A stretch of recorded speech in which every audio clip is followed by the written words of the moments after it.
আসসালামু আলাইকুম বন্ধুরা, কেমন আছেন সবাই? আশা করি ভালো আছেন। আজ আমি দেখাবো চিরহা মাছ দিয়ে কাঁঠালের বিচি রসা ঝোল রেসিপি। প্রথমে আমার লাগবে 100 গ্রাম কাঁঠালের বিচি এবং 100 গ্রাম চিরহা মাছ। চিরহা মাছগুলোতে দিয়ে দিব সামান্য হলুদ এবং সামান্য একটু লবণ, পরিমাণ মতো দিয়ে ভালোভাবে মেখে নেব।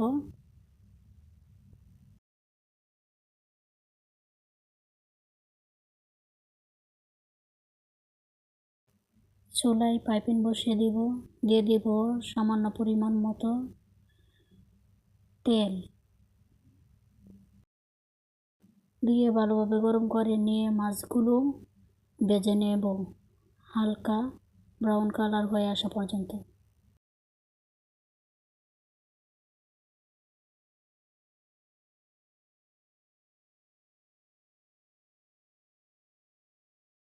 এ পর্যায়ে নামিয়ে নেব।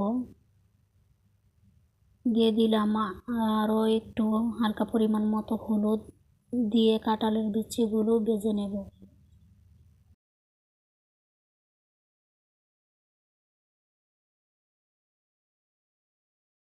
হালকা ভাজতে হবে, বেশি ভাজলে শক্ত হয়ে যাবে।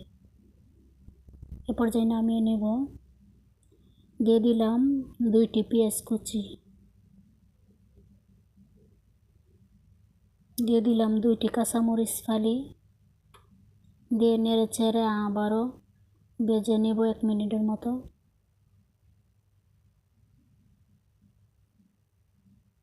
ফিরে এলাম 1 মিনিট পর। এ পর্যায়ে আমি মশলাগুলো পানিতে ভালোভাবে মিশিয়ে নিয়েছিলাম। এখানে দিয়ে দিয়েছি 1 টেবিল চামচ হলুদ গুঁড়ো, 1 টেবিল চামচ মরিচ গুঁড়া, 1 টেবিল চামচ ধনিয়া গুঁড়া এবং 1 টেবিল চামচ জিরা গুঁড়া এবং স্বাদমতো লবণ দিয়ে মশলাগুলো ভালোভাবে মেখে নিয়েছি। এ পর্যায়ে দিয়ে দিলাম তেলে এবং কষিয়ে নেব মশলাগুলোকে 3 মিনিটের মতো। কষানো হয়ে গেলে এরকমভাবে তেল ছেড়ে দিলে দিয়ে দেব কাঁঠালের বিচিগুলো, দিয়ে আবারও কষিয়ে নেব 3 মিনিটের মতো অল্প পরিমাণ মতো পানি দিয়ে।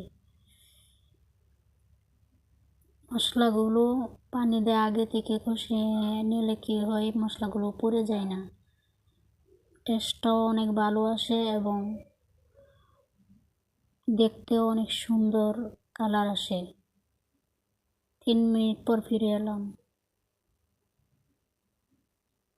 দিয়ে দিব এখানে ভেজে রাখা চিরহা মাছগুলো, দিয়ে আবারও 2 মিনিটের মতো কষিয়ে নেব।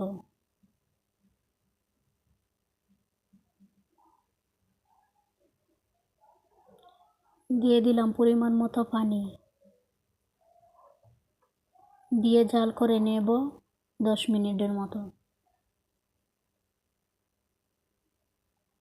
পর্যায়ে ঢেকে দেব। 10 মিনিট পর ফিরে এলাম। দিয়ে দিলাম আবারও 2টি কাঁচামরিচ ফালি, দিয়ে দিলাম 5 মিনিট পর আবারও ফিরে আসলাম। 5 মিনিট পরে দিয়ে দিব 2 টেবিল চামচের মতো ধনিয়া পাতা কুচি, দিয়ে জাল করে নেব 5 মিনিটের মতো। 5 মিনিট পর ফিরে এলাম। দেখুন কতটা সুন্দর হয়েছে এবং লোভনীয় দেখতে। ভিডিওটি ভালো লাগলে অবশ্যই লাইক, কমেন্ট, শেয়ার করতে ভুলবেন না। পর্যায়ে আমি সার্ভ করে দেখাচ্ছি। দেখুন কতটা লোভনীয় এবং সুন্দর হয়েছে, দেখতে যেমন সুন্দর তেমন সুস্বাদু হয়েছে। এই তরকারিটা রাঁধতে অবশ্যই আপনারা ভাত বেশি করে রান্না করে নেবেন।